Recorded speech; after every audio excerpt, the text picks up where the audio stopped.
Muy buenas a todos y bienvenidos a la 17ª etapa de Primera Categoría, su programa de ciclismo en Neo FM. Soy David Fernández y de nuevo tengo conmigo a nuestra compañera Laura Benito. Laura, muy buenas tardes. Muy buenas tardes, David. Por supuesto, Pepe Trajorra. Pepe, muy buenas. Hola, ¿qué hay? Y también a nuestro compañero Daniel Peña. Daniel, muy buenas tardes. Buenas tardes, David. En el programa de hoy vamos a hacer un repaso de los resultados que hemos tenido esta pasada semana con el Tour de la Provence y la Clásica de Almería como principales exponentes. Después analizaremos también las invitaciones del Giro de Italia y de la Vuelta Ciclista a España y por supuesto el recorrido que ya se ha revelado de la Ronda Española con todo lujo de detalles. Recuerden seguirnos en nuestras cuentas de Twitter e Instagram, @primeracat, y de comentar el programa con la etiqueta Primera Categoría. También van a poder escuchar tanto este como todos nuestros programas en nuestros canales oficiales de iVoox, de Spotify y de YouTube buscando Primera Categoría. Sin más, comenzamos. Y comenzamos pues haciendo este repaso que nos gusta hacer de todo lo que ha ocurrido esta semana, que no ha sido poco, Laura, empezando por el Tour de la Provence.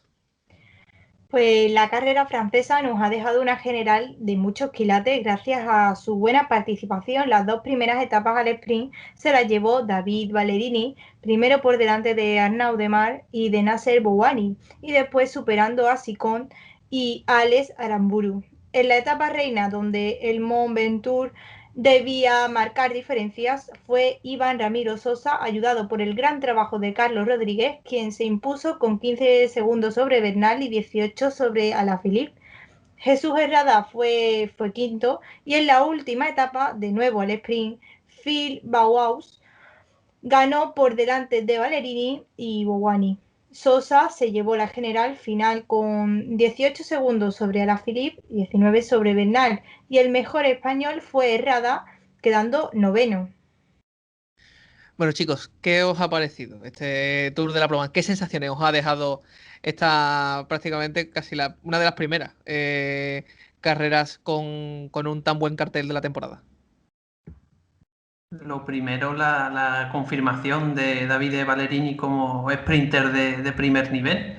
Ya vemos que en el de Koenig cualquier corredor son capaces de hacerlo un ganador en los sprints, pero aquí se ha ganado el título estando por delante de un sprinter tan importante y en tan buena forma como Arnaud Demar en la primera etapa, volviendo a ganar después y siendo líder durante esas dos primeras etapas, y que en la última volvió a estar peleando por la victoria en un momento en el que además ni lo vimos siquiera, por lo que es un nombre a apuntar para posibles sprint futuros en carreras bastante importantes del pelotón internacional. Sí, un Ballerini que va más allá de ser un sprinter puro, porque ya vimos que esa segunda etapa la meta picaba bastante para arriba y aún así consiguió imponerse. Otro nombre propio, Julián Alaphilippe, que se le ha visto muy bien estos días, muy combativo, aunque luego ese día en el Mont Ventoux no consiguió estar con Sosa y Bernal. Bueno, con Bernal casi que sí llegó a su rueda, siempre los colombianos más escaladores. Y yo me quedo con esa actuación de Ineos, con un Carlos Rodríguez que dejó el pelotón en apenas 10-15 unidades, y esa forma de rematar que tuvieron los dos colombianos, dejando a Alaphilippe sin ese premio que buscaba de ganar la carrera. Y si tanto Carlos Rodríguez como Aramburu fueron, digamos, los protagonistas positivos españoles de la carrera, creo que una de las notas más negativas, podríamos decir, de la carrera a nivel español ha sido quizá Enric Mas, ¿no? El corredor del equipo Movistar, que finalmente en la general no fue ni siquiera el primero de su equipo, pero es que además fue el segundo más de la clasificación. Imagino que todos esperábamos algo más del mallorquín. Sí, un Enric Mas que parece que ha empezado la temporada un poco de paseo. Sí, es verdad que queda mucho hasta el Tour, que es su principal objetivo, pero creo que se le debería exigir algo más. Ya que hablas de Movistar, aprovecho para destacar el papel de Matteo Jorgensen, ¿no? Que fue un poco el que más dio la cara, con un buen ataque en esa segunda etapa, en los kilómetros finales, aunque finalmente le alcanzó el pelotón y luego se metió en ese sprint final. Estaba bien colocado, pero finalmente tuvo una caída provocada por un espectador, y luego en la etapa del Mont Ventoux también estuvo bastante adelante. Un papel bastante destacado el de este corredor del Movistar. Quizá el problema más grande que tuvo Enric Mas fue que todos sus competidores de grandes vueltas, ¿no? y de grandes carreras disputaron el Tour de la Provenza y él fue el único que se lo tomó a modo de entrenamiento, por lo que quedó más en evidencia aún el hecho de que no llegase en buena forma o no se tomase la carrera en serio, cuando vio a otros corredores como el propio Bernal o que estuvieron completamente metidos en carrera y él no se le vio en ningún momento.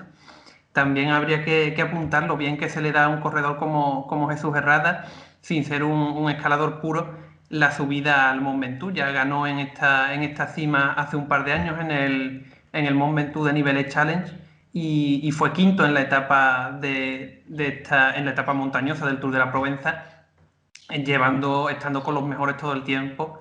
Y es una gran noticia porque el conquense además siempre comienza muy bien las temporadas y este año no ha sido una excepción. La verdad que el inicio de Herrada ha estado muy bien. Otro de los protagonistas españoles positivos en este Tour de la Provenza. Así que bueno, yo creo que una carrera que nos ha dejado unas buenas sensaciones por lo general. Y hombre, con esta participación tan buena de los españoles, en lo que viene siendo la nota general, la verdad es que pues muy, muy positivo. También hemos tenido ciclismo, en este caso nacional, en Nueva Zelanda y en Uruguay, Laura. Nueva Zelanda ha celebrado su campeonato nacional de carretera esta pasada semana. En la prueba en ruta ha sido el corredor del Jumbo, George Bennett, y la ciclista del Bike Exchange, Georgia Williams, quienes se han proclamado campeones. Por su parte, en contrarreloj individual, Aaron Gates y de nuevo Georgia Williams lucirán sus mallos de campeones de Nueva Zelanda en la contrarrelojes de 2021. Además, Uruguay ha celebrado sus nacionales femeninos en la prueba élite que se resolvió con llegada al sprint donde Agustina Fernández se llevó el título. No os voy a pedir un profundo análisis de los campeonatos nacionales de Nueva Zelanda, pero sí destacar el hecho de, bueno, de que el Jumbo empieza desde bien prontito ganando con George Bennett en el Nacional. Tampoco tenía mucha competencia, quiero decir que el nivel de George Bennett es bien sabido, ¿no? Uno de los corredores más importantes del equipo Jumbo, incluso con los galones, ¿no? De líder en muchas carreras, y es lógico que casi una responsabilidad, ¿no? Pelear por la victoria en una carrera de este tipo, que es de las pocas que se va a ver en las antípodas este año, con la cancelación de las carreras World Tour más importantes de Australia. De lo que sí os voy a pedir un poco más de profundidad, va a ser hablando, Laura, de la clásica de Almería que hemos tenido este pasado fin de semana. Pues fue el italiano Giacomo Nisolo quien venció con mucha solvencia un sprint en el que ninguno de sus rivales pudo siquiera acercarse al campeón de Europa. Florian Senechal y Martín Las cerraron el podio y el español John Averasturi fue cuarto. Además, Luis Ángel Maté fue quien se llevó el maillot de la montaña.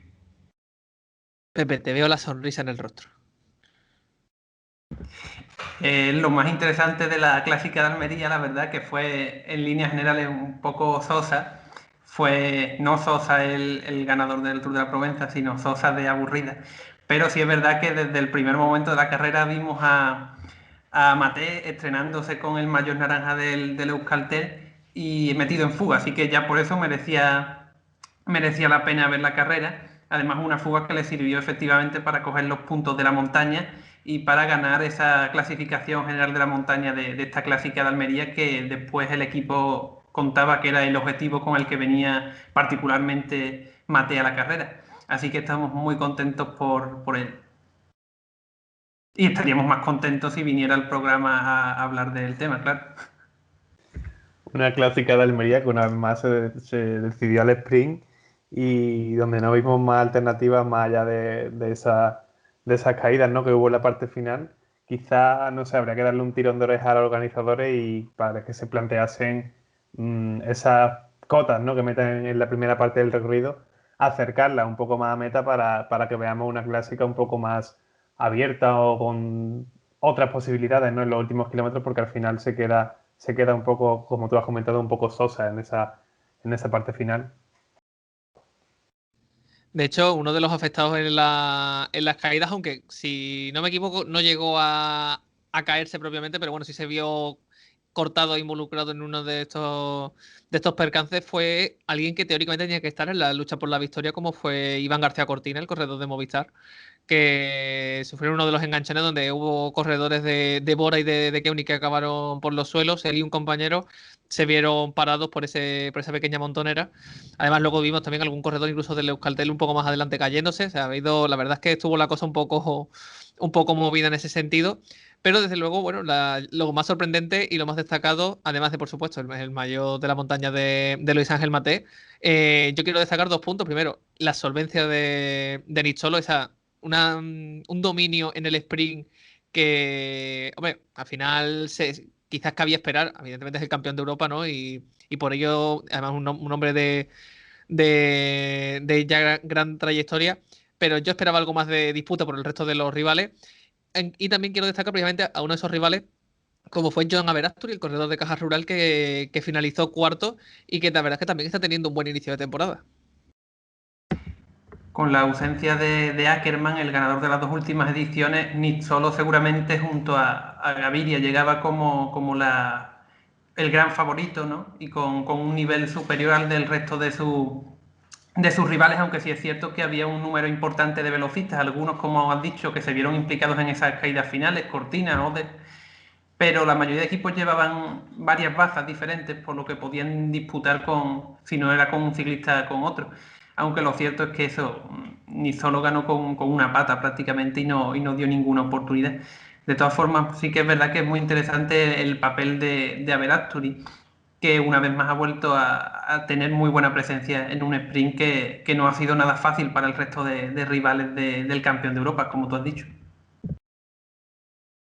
Sí, la verdad es que una vez se vieron fuera de ese final los varios sprinters por las caídas, si miras el top 10 de la carrera, sí es verdad que ni solo está un punto por encima de sus rivales, ¿no? Es verdad que hay ciclistas muy buenos, ¿no? Como Timothy Dupont, que ya ganó una etapa al sprint precisamente en la actual de B6 la semana pasada, pero sí, ni solo estaba sin duda un punto por encima de los demás y quizás los que tenían que haber estado ahí, como por ejemplo Gaviria, pues no estuvieron al final, ¿no?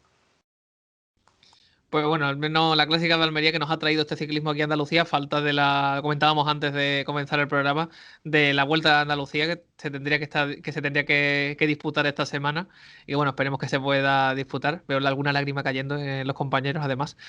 Pero bueno, esperemos que por lo menos se dispute. Y bueno, al menos haber tenido ya ciclismo por Andalucía con esta clásica que no es poca cosa. Ahora, antes de comenzar con lo que tendremos por delante, con las carreras que van a comenzar próximamente, vamos a parar un momento para hablar de una cosa bastante desgraciada que tenemos que volver a traer a colación, que es atropellos a ciclistas. En esta ocasión, el protagonista no se gana la vida en la bicicleta, eso es verdad, pero sí que es verdad que es un gran aficionado y uno de los deportistas más reconocidos de nuestro país, lo cual también ha hecho que se ponga mucho el foco, más incluso que cuando son ciclistas profesionales los involucrados en este tipo de circunstancias. Y Laura, ese no es otro que Fernando Alonso. Pues el piloto asturiano de Fórmula 1 sufrió un atropello el pasado jueves en Lugano, Suiza, donde reside, mientras montaba en bicicleta entrenando como acostumbra hacer. En una rotonda, una conductora lo atropelló al cruzar la calzada, provocándole fracturas en la mandíbula. Sin duda, una situación desafortunada que, por desgracia, sigue siendo habitual en el panorama ciclista. Y es que una vez más tenemos que lamentar un hecho como este, y lo cual también nos demuestra que esto no es una cuestión exclusiva de España, porque por lo general la mayoría de los atropellos que hemos comentado aquí en el programa, de circunstancias desgraciadas como esta, siempre han sido aquí en nuestra frontera, pero el hecho de que es una concienciación necesaria a nivel internacional. La imprudencia no entiende de fronteras y queda demostrado una vez más porque hay muchísimos accidentes lo hemos visto por toda Europa en los últimos años, algunos bastante importantes, otros con consecuencias fatales y algunos que, por suerte, como este, pues han quedado en un susto. Sí, como comenta Pepe, esto no entiende de fronteras y por desgracia tenemos que ver este tipo de accidentes en todos los países, ¿no? Sí, es verdad que en nuestro país parece que en los últimos años se están dando pasos hacia un ecosistema más seguro para los ciclistas, pero yo creo que todavía queda mucho camino por recorrer. Pues esperemos. Ojalá que sea la última vez que tengamos que hablar de un acontecimiento así. Bueno, por cierto, que no lo hemos comentado, Alonso está bien, ya fue operado de la mandíbula y no, digamos, cuando comience la temporada de Fórmula 1 en marzo, si todo va según lo previsto, podrá participar sin mayores complicaciones. Ahora ya sí, comenzando con lo que tenemos esta próxima semana, nos vamos a Francia, Laura, con el Tour de Salles-Maritime y Dubar. La carrera francesa comienza el viernes, finaliza el domingo con una gran participación. Mollema, Pinot, Geraint Thomas o Jacob Fuglsang son algunos de los cocos que se disputarán la general. A estos hay que sumar una nutrida representación española con la prelista más de 20 corredores que incluyen los equipos Burgos BH, Ken Pharma, así como a Jesús Herrada, Cristian Rodríguez, Diego Rubio o Juan P. López. La verdad es que por lo menos yo, evidentemente, en las carreras siempre se puede uno imaginar si puede ser mejores o peores, que eso nunca se sabe, pero por lo menos en la participación parece que cumple. Las carreras que no han tenido que suspenderse o aplazarse están viendo eso, un importante aumento en el nivel de la participación debido a que son las únicas que se mantienen, ¿no? En el calendario, y al igual que pasó en las últimas carreras de las que hemos hablado las últimas semanas por Francia, esta le pasa lo mismo. Se ha quedado algún corredor por el camino como Nairo Quintana que no llega a tiempo, pero aún así es una participación estupenda. En unas etapas que van a estar bastante interesantes. La primera del tirón acaba en alto y las siguientes veremos varias etapas con distintos sub y bajas en las que habrá que estar atento a los repechos para que los que pelean por la general no se la pierdan en algún susto.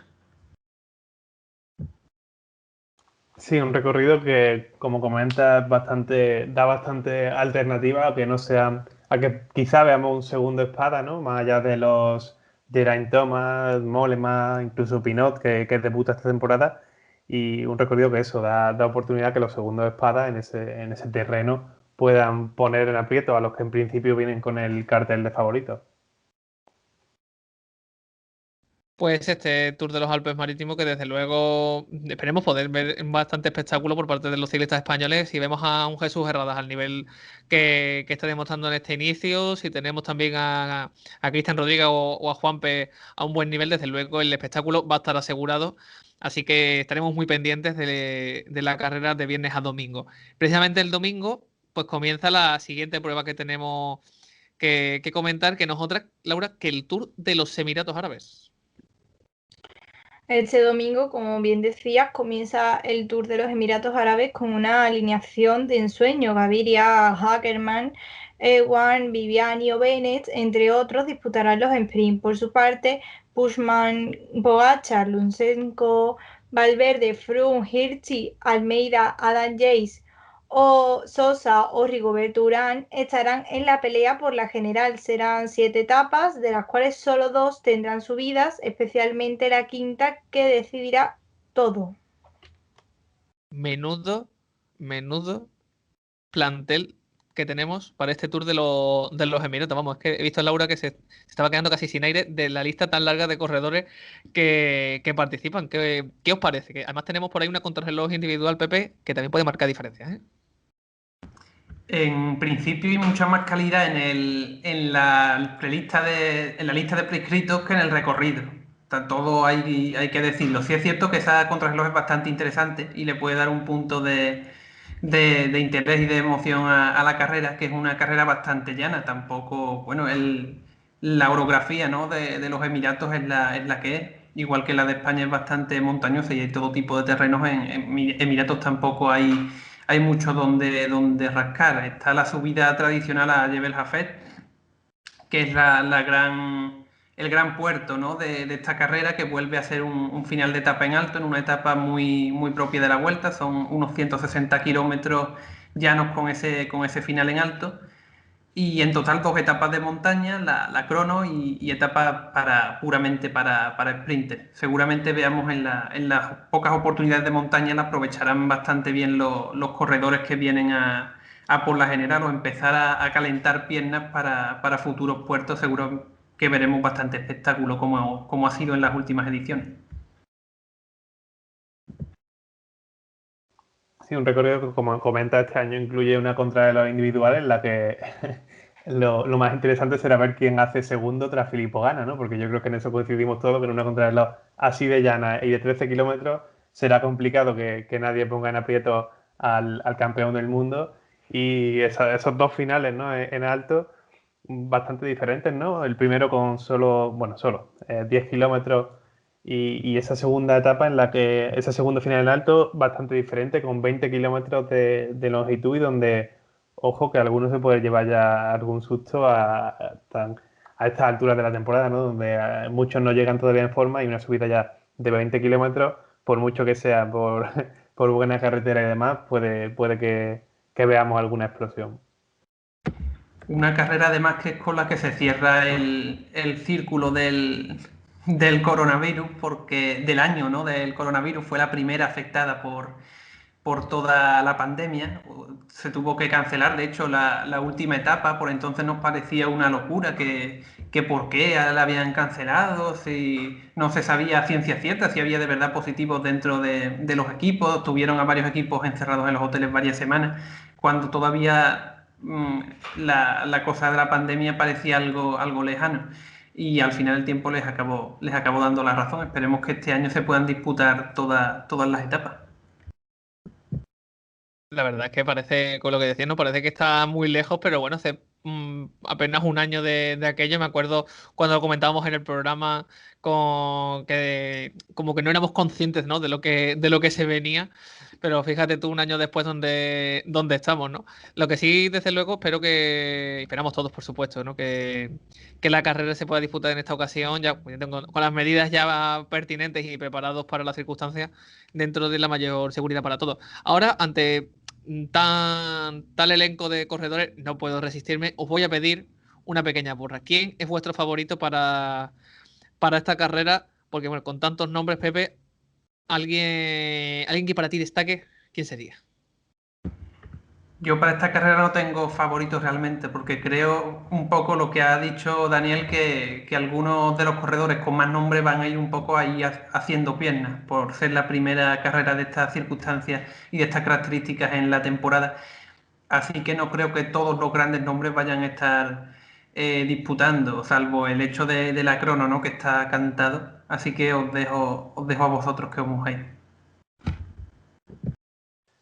Bueno, pues yo voy a apostar, ya que Pepe no se moja, por un ciclista que ya lo hizo bien el año pasado y que además, pese a que debuta en esta carrera esta temporada, es un ciclista al que le gusta estar fuerte y disputar las carreras desde el principio de temporada, como es el ganador del Tour, ¿no? Pogačar, que ya el año pasado fue segundo cuando venía de haber ganado ya en la Vuelta a la Comunidad Valenciana y por tanto lo que digo, es un ciclista que desde el principio de temporada está fuerte, le gusta estar disputando y yo creo que va a estar ahí y para mí es el favorito número uno.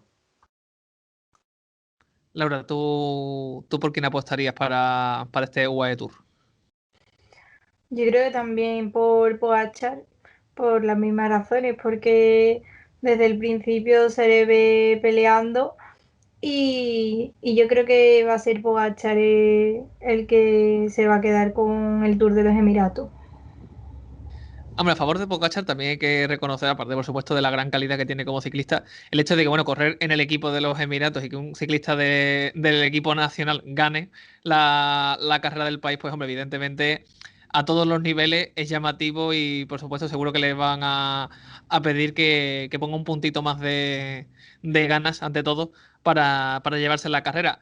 Mm, Evidentemente mirando el plantel, el nombre que más sugerente evidentemente es Pogačar, y me genera interés saber si Filippo Ganna es capaz digamos, de ir con todo en la contrarreloj, si sería capaz después de mantener más o menos una distancia suficiente que luego en las etapas montañosas mantener esa ventaja. Evidentemente le va a requerir un esfuerzo extra en las dos etapas con subida, Pero bueno, si la contrarreloj fuese un poquito más larga, sí tendría más claro, incluso apostar por Filippo Ganna. Pero bueno, en este caso me la voy a jugar con Pogačar de nuevo, no voy a arriesgar tampoco demasiado. Aunque me guardo la bala de Ganna en la recámara por si gana, poder recordaros que lo sugerí como posible ganador, ¿eh? Estamos poniendo mucha presión a Pogačar, ¿eh? Como no gane, verás tú. Yo acabo de recordar que Hirschi se ha ido al equipo Emiratos también este año y ojalá, nada más para daros con el, con el canto en los dientes, se llevase al menos una de las dos etapas montañosas y diera la sorpresa. De Para por lo hecho, menos quedar bien con sus nuevos jefes, ¿no? Y darle buena impresión. un Hirschi que también viene con UAE, como comentabas, David, es que UAE trae un equipo a la carrera de casa que bien podría ser su equipo para el Tour, ¿no? Traen a Pogačar, a Gaviria, a Mazka, a Hirschi, es que perfectamente podría ser ese su 7+1 para el Tour. No, desde luego que el UAE está un poquito, porque parece que va formando un equipazo y ahora encima con Hirschi, y lo que comentas, Pepe, seguro que va a querer primero estrenarse por todo lo alto y además, hombre, evidentemente, correr en casa de tus jefes siempre tiene que ser un plus a tener muy en cuenta. Ahora ya, antes de repasar en detalle lo que nos ha deparado la Vuelta Ciclista a España, que como ya comentábamos al principio va a ser uno de los puntos fuertes de este programa, vamos a hablar del Giro de Italia, ya que aunque todavía la presentación sigue pendiente de fecha, aunque las semanas anteriores dijimos que iba a ser el día 15, bueno, pues finalmente parece que no, ante la vista de que ya es día 16 y no ha habido presentación, estamos a expensas de conocer la fecha, pero sí que han anunciado a los equipos invitados. Laura. La Corsa Rosa ha revelado los 3 equipos que recibirán invitación para su prueba después de que la UCI permitiese un equipo más en cada gran vuelta. En este caso, la organización ha incluido al Eolo Cometa de Alberto Contador e Iván Basso, el Vini Sabú y el Bardiani CSF Faisani. Finalmente, el Androni se ha quedado fuera, algo que no ha sentado muy bien al manager de la escuadra, Gianni Savio, que ha tildado de infamia deportiva que su equipo se quede fuera tras sus grandes resultados, siendo ganadores de las metas volantes y de la combatividad en 2020, así como su historial de resultados en general en los últimos años. Por otra parte, Nairo Quintana también se ha mostrado decepcionado, ya que su equipo Arkea no ha sido invitado pese a haber mostrado un gran interés en participar. Este es el sistema World Tour, ¿no? Muy pocas plazas para muchos equipos y siempre se queda alguien fuera y es imposible tener a todo el mundo contento. Aquí la culpa no es de ni de los organizadores, que de hecho pidieron una plaza más y sin esta plaza que les concedió la UCI, otro de estos equipos se habría quedado fuera. No sabemos si probablemente Bardiani. Y ni de los organizadores ni de obviamente de los equipos. Es el sistema World Tour al que ya llevamos un tiempo diciendo que habría que darle una vuelta, porque claro, 19 plazas ya ocupadas por los World Tour, más la reciente incorporación del mejor clasificado de los Pro Team, que sí puede ser una idea justa, ¿no? Y bastante interesante para la pelea en esta clasificación de los equipos de segunda división, pero que deja situaciones como esta, la de un Androni, que es el mejor equipo italiano en todo el ranking, con los premios que ha comentado Laura, que ganó el año pasado, ganador de etapa hace 2 años también con más nada, y que siempre tienen una presencia muy importante en carrera y que incluso han defendido a la organización públicamente, con lo que pasó en la edición pasada, ¿no? Del plantón que se le dio a la organización en aquella etapa tan larga. Es lógico que de alguna manera u otra, hay muchas formas de decirlo, ¿no? Pero es lógico que el organizador esté frustrado y lo exprese de esta manera, seguramente también un poco en caliente. Sí, yo creo que la no invitación de Androni no hay por dónde cogerla, porque más allá de motivos económicos, entiendo, porque deportivamente y viendo lo que aportaba a la carrera en los últimos años, viendo la plantilla que tiene y con los resultados, no se entiende que no vaya al Giro. Yo estoy de acuerdo con Gianni Savio, si es verdad que quizá en el tono se excede a veces, ¿no? Pero fruto de esa frustración. Y sí es cierto, ¿no? que quizás se merecían más la plaza que otros equipos, como él mismo destacaba, como el Vini Zabú, ¿no? Que no consigue tan buen rendimiento y que el año pasado, como bien recordaba Gianni Savio, vio cómo perdía un corredor en el Giro porque dio positivo en un control antidoping, y yo creo que en este caso eso debería pesar negativamente para no dar una invitación en favor de Androni, pero en este caso los organizadores del Giro apuestan por Vini Zabú en lugar de Androni, y yo la verdad es que tampoco estoy de acuerdo con esa decisión. De hecho, el propio Sabio, dentro de sus declaraciones, incluso llegó a comentar que principalmente el problema de su queja, el motivo principal, era el hecho de que hayan invitado al Vini Zabú en vez de al propio Androni, ya que llegaba a decir que si el arquea de Nairo Quintana, que bueno, como ha dicho Laura, pues el pobre está triste porque no va a poder correr el Giro, pero bueno, algo que se entiende, al no ser, al haber los equipos italianos en la lucha por ir, pero que si hubiesen sido, por ejemplo, Arkea, Bardiani y Eolo Cometa, pues lo hubiera entendido, ¿no? O sea, el Eolo, pues bueno, también por cuestiones de patrocinio, pues apoya al Giro ya desde hace tiempo, el Bardiani, tal, el Arkea, que es un equipo muy competitivo, pero claro, el hecho de que vaya el Vini Zabú y no su escuadra, con lo bien que lo estaba haciendo, pues hombre, es lógico que el hombre esté un poco molesto, y además incluso ha llegado a decir, dice, en días como hoy me planteo si quiero seguir o no. O sea, me suponemos que el Androni no va a dejar de correr solo porque no le inviten al Giro, pero bueno, la verdad es que a Gianni Savio no es que le haya sentado especialmente bien que se quede fuera su equipo. Sí, bueno, ese ultimátum que has dicho fue más, yo creo que fue más fruto de las palabras que te salen caliente en el momento, ¿no? De conocer la noticia, que no es plato de buen gusto, ni mucho menos. Es lo que tú dices, un equipo como el Bardiani, que es de características muy similares, pues es lógico que esté invitado. El Eolo, tanto por motivos de patrocinio como por el darle salida a todos esos corredores jóvenes, ¿no? Y a la fundación, a lo que representa Contador e Iván Basso.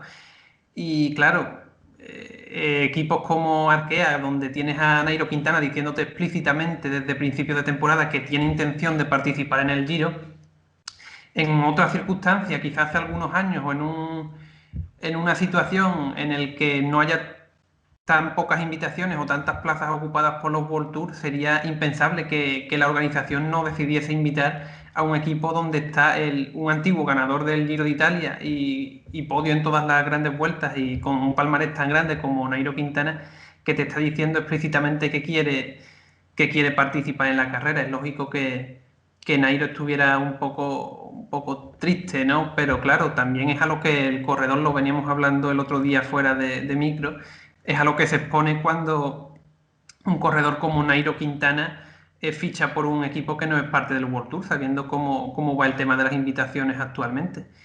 Quizás necesitaba un cambio porque Movistar no terminaba de cuadrar con tantos líderes, normal, pero al irte a un equipo de estas características tienes asegurado correr el Tour de Francia, pero si quieres ir a otra gran vuelta lo vas a tener muy complicado, y así lo está viendo. Yo creo que el fichaje no, la invitación de Vini Zabú, perdón, es que no se entiende deportivamente, porque más allá del fichaje de Maresco, que tampoco es que sea un sprinter top, es que no tienen una plantilla cerca del nivel de Androni, ¿no? Que bajo mi punto de vista está bastante por encima de los demás equipos italianos, ¿no? Yo quiero pensar que hay algún motivo más allá de lo económico, pero es que lo piensa y es difícil encontrar una razón. Pues así quedan las circunstancias de las invitaciones en el Giro de Italia. Y vamos a comenzar ya, Laura, con la ronda española. Después de comentar la actualidad de la italiana, tenemos ya el recorrido de la Vuelta Ciclista a España. Pues sí, ya conocemos al completo el recorrido de la Vuelta Ciclista a España 2021, programada para disputarse nada más y nada menos que del 14 de agosto al 5, pero es que no sabemos si es el 5 de septiembre o el 5 de abril, David, porque parece que este año dura Una bastantes errata. meses la vuelta, ¿no? un pequeño fallo de escaleta, nada, un detalle menor, sin importancia. Comenzando en Burgos y finalizando en Santiago de Compostela, previo paso por el sur de España. Será una carrera con más opciones para sprinter que en los últimos años, pero que no perderá su esencia de grandes etapas de montaña, además de estrenar subidas como el Gamoniteiro. Este año vuelve además a Andalucía con 3 etapas en el tramo intermedio de la prueba: Roquetas, Rincón de la Victoria, Antequera, Valdepeñas de Jaén, Jaén, Córdoba y Belmez, Villanueva de la Serena.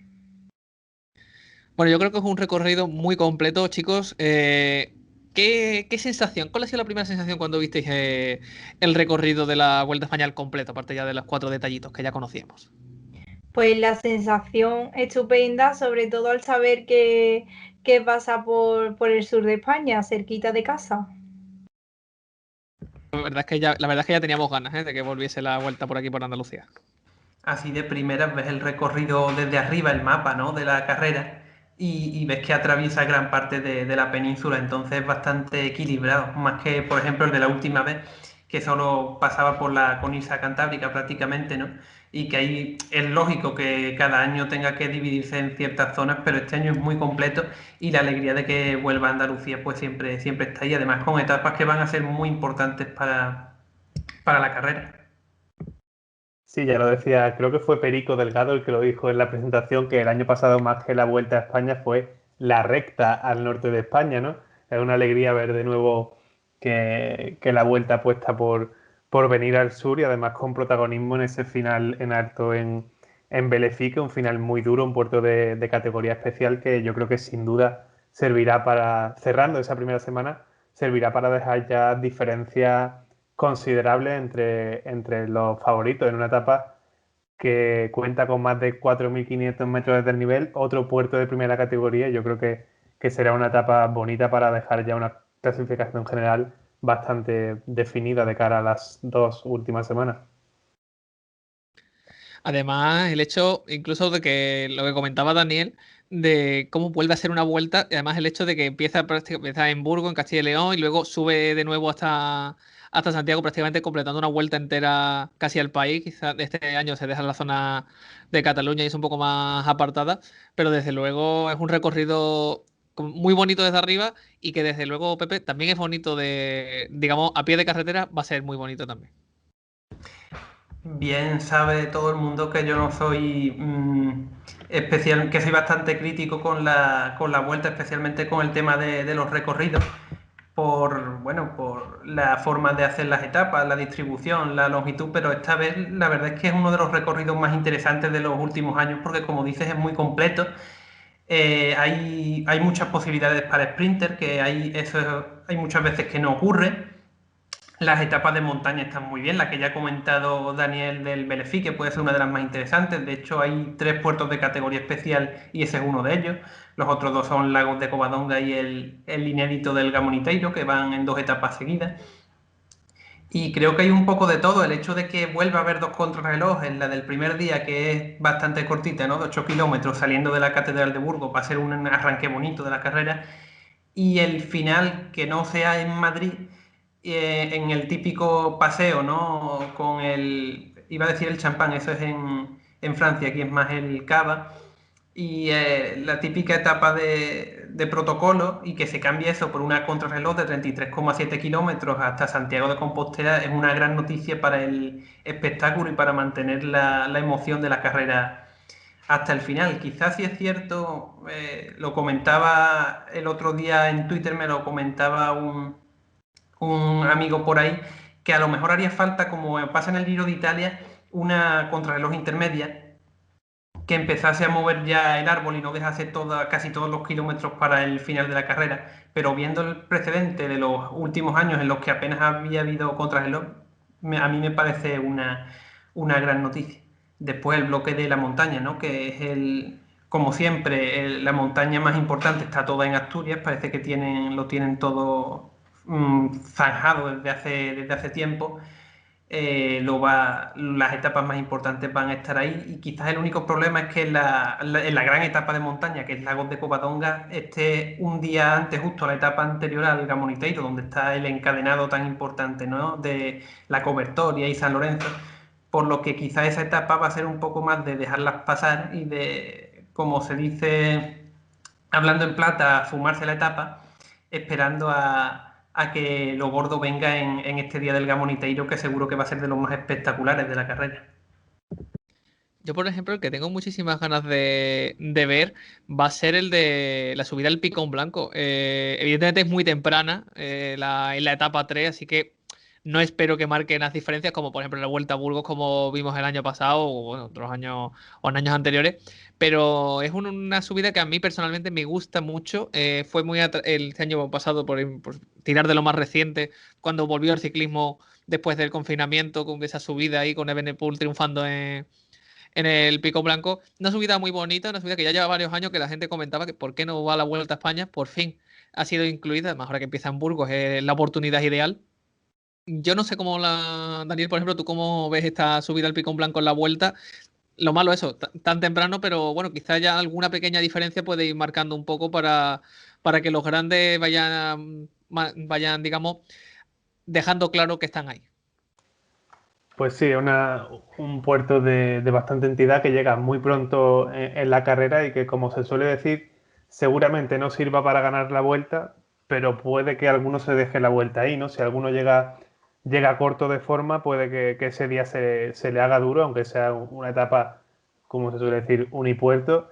Pero sí, ¿no? Si llegas corto de forma y en la tercera etapa te meten un final así, puedes perder un tiempo que luego es muy difícil recuperar.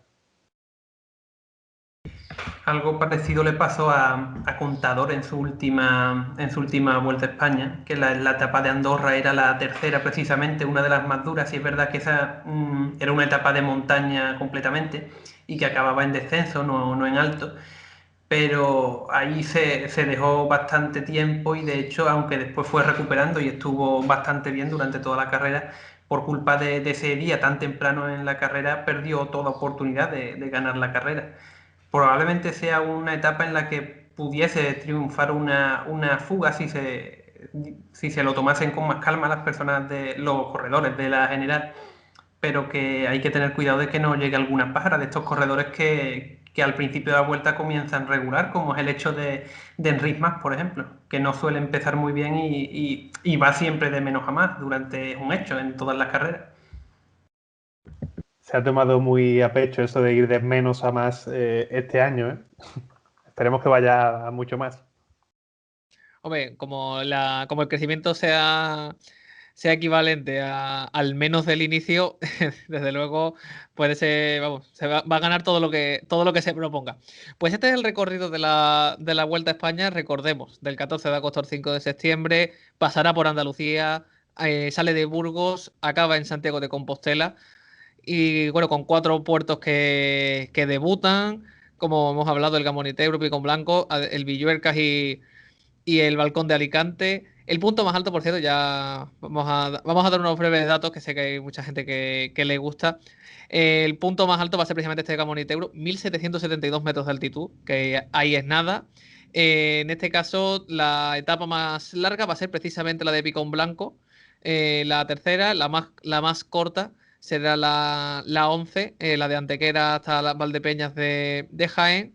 Y tenemos pues más de 3.330 kilómetros de recorrido en esta vuelta 2021, que desde luego va a ser fantástica, no me cabe la menor de las dudas. Y bueno, por supuesto, lo más importante, esperemos que se pueda disputar sin las mayores complicaciones. Desde luego, si las circunstancias de la pandemia de entrada lo permiten, su disputa, y visto lo bien que la organización planteó su desarrollo y con las medidas de seguridad y demás, no me cabe duda de que va a ser un gran éxito. Que ahora que has mencionado lo del pico Villuercas, que nos quejamos algunas veces, probablemente sin motivo, de que en la vuelta se ha llevado varios años sin pasar por Andalucía, y a Extremadura la tenía completamente abandonada, salvo varios pasos tangenciales prácticamente en algunas ediciones como la del año pasado. Es una región a la que tenía bastante desangelada y que este año, con esa subida al pico de las Villuercas, se consigue su primer final en alto en la historia de la carrera, por lo que es un dato importante y un motivo de celebración para los aficionados extremeños al ciclismo. Sí, creo que leí que era la primera vez que iba a tener un final en alto, pero a mí me gusta, quiero añadir que a mí me gusta más la siguiente etapa que la propia de este final en alto, ¿no? Porque viendo así el recorrido, todas las etapas de montaña acaban en alto, a excepción de esa etapa 15 que también en Extremadura y que acabar en el Barraco, en este caso después de un puerto de tercera categoría, un tipo de etapa que a mí me gusta más, terminando después de un puerto y no en la cima, y que en este caso será la única de esta edición, la única de montaña, quiero decir. Pues una de las preguntas que muchos se venían haciendo durante estos días era pues qué equipos iban a ser los invitados a la prueba española. Ya hemos hablado antes de los invitados al Giro, pero es que esta misma mañana ya la Vuelta a España ha dado a conocer, Laura, quiénes van a ser los equipos Pro Team que van a disputar la Vuelta Ciclista a España. Pues serán 3 los invitados a la ronda española. Tras muchas elucubraciones, serán Burgos BH, Euskaltel Euskadi y Caja Rural los invitados, mientras que el equipo Ken Pharma tendrá que esperar para su debut en la Vuelta Española. Evidentemente que Enfarma está siendo uno de los protagonistas en este inicio de campaña ciclista, pero bueno, Burgos y Caja Rural, dos clásicos ya de la carrera. Burgos ya prácticamente se daba por hecho que iba a estar comenzando la prueba en la ciudad de Castilla y León. Pero bueno, también es una nota positiva poder ver al Euskaltel Euskadi que vuelve a la carrera y además, Pepe, poder ver a Mate si puede con el maillot de la montaña, ¿verdad? Hombre, claro, fue uno de los acontecimientos más importantes en la carrera, en la dilatada trayectoria ya deportiva de Mate, todos los días que pasó con ese maillot de topos azules, que es una lástima que lo perdiese por motivos de enfermedad y que es algo que le gusta mucho tanto al equipo en el que estaba antes, el Cofidis, que suele pelear por este tipo de clasificaciones, ya la ganó, de hecho el año pasado con Guillaume Martin, como vemos que también al Euskaltel, un equipo peleón y que sin duda la invitación la va a aprovechar un montón. Se cumplen de esta forma las apuestas que había, ¿no?, sobre las invitaciones, porque es cierto que la organización de la Vuelta no suele invitar a un equipo recién ascendido de categoría, sobre todo cuando hay pocas invitaciones en juego, ¿no?, para muchos equipos. Y si el Ken Pharma sigue corriendo como en el principio de esta temporada, seguramente lo tendremos disputando la carrera más pronto que tarde. Sí, un Euskaltel Euskadi que el año pasado no estuvo en la ronda española, aunque pese a que ya estaba en esa categoría, esa segunda categoría de la UCI. Y sí, no, al final se ha confirmado lo que se venía elucubrando estos últimos días, es que Burgos iba a estar sí o sí por ese patrocinio, esa salida en la capital.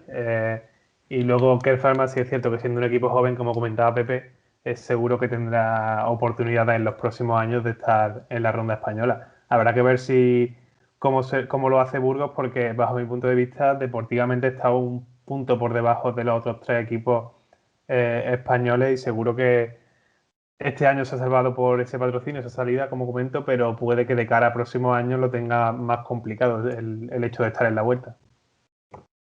Bueno, supongo que corredores como Ángel Madrazo sí irán a por todas, que son al final varias de las principales bazas, alguna escapada y demás, para intentar conseguir alguna victoria o una segunda posición o algo así, que por lo menos se note que el equipo está peleón para intentar mantener la posición de cara al futuro. Pues bueno, esta es la Vuelta a España 2021. Evidentemente, si aparece algún detalle extra aquí en primera categoría, por supuesto, se lo traeremos a todos ustedes. Ahora ya para cerrar el programa de hoy tenemos nuestra sección del ¿Sabías qué?, en la que, Pepe, hoy nos vamos a Francia. En efecto, siguiendo con la actualidad ciclista de la carrera que ya hemos comentado, ¿no?, el Tour de la Provenza que tuvo lugar la pasada semana, seguramente muchos de nuestros amigos del programa hayan reparado en lo llamativo que es el jersey de líder de esta carrera, y que es bastante bonito, la verdad, en mi opinión. Y quizás seguramente a muchos les suene por su parecido con el maillot del equipo La Viclair de los años 80. No es una coincidencia, ya que este diseño, que ambos están inspirados en una famosa pintura de Mondrian, del pintor Mondrian, se deben a que el periódico que está detrás de esta carrera del Tour de la Provenza, que se llama La Provence, algo muy típico que un periódico financie o patrocine u organice directamente una carrera. El dueño del periódico es Bernard Tapie, que es el mismo dueño que tenía el equipo La Viclair precisamente en los años 80, por lo que es una forma que tiene este empresario de dejar un poco su sello, ¿no? Y que se mantenga la huella de un jersey que gustó mucho en su época y que sobre todo era muy personal y completamente reconocible. Una carrera que es bastante nueva, que tiene 6 ediciones, el Tour de la Provenza, pero con un maillot de líder que es de los más icónicos de todo el calendario internacional y del que se ha hablado mucho estos días también por redes sociales. Hay algunos hilos hablando de la pintura de Mondrian en relación con los maillots ciclistas y con todo el efecto que supone en la cultura popular. Por ejemplo, muy recomendable el del amigo La Rueda de Duchamp, y que sin duda es de los jerseys más curiosos del pelotón y que han lucido ciclistas de la talla de este año. Iván Ramiro Sosa, aunque le quedaba un poco grande el que le puso la organización, y sobre todo el año pasado nuestro queridísimo Nairo Quintana, al que le quedaba como un pincel. Pues este es el Sabías que de hoy, con este mayor del Tour de la Provence que bueno, tanta expectación y tantos comentarios nos trae cada año. Pues chicos, hasta aquí ha llegado el programa de hoy. Gracias, Pepe. Por supuesto, una semana más por estar aquí con nosotros. A ti siempre. Daniel, muchísimas gracias, por supuesto. Muchas gracias a ti, David. Y por último, pero no menos importante, Laura, muchas gracias. Muchas gracias. Y por supuesto, lo más importante, muchas gracias a todos ustedes por estar ahí una semana más al otro lado de las ondas. En la técnica ha estado con nosotros Alba Canovaca. Nos vemos, o mejor dicho, nos oímos la semana que viene, en la que será una nueva etapa de primera categoría. Hasta la próxima.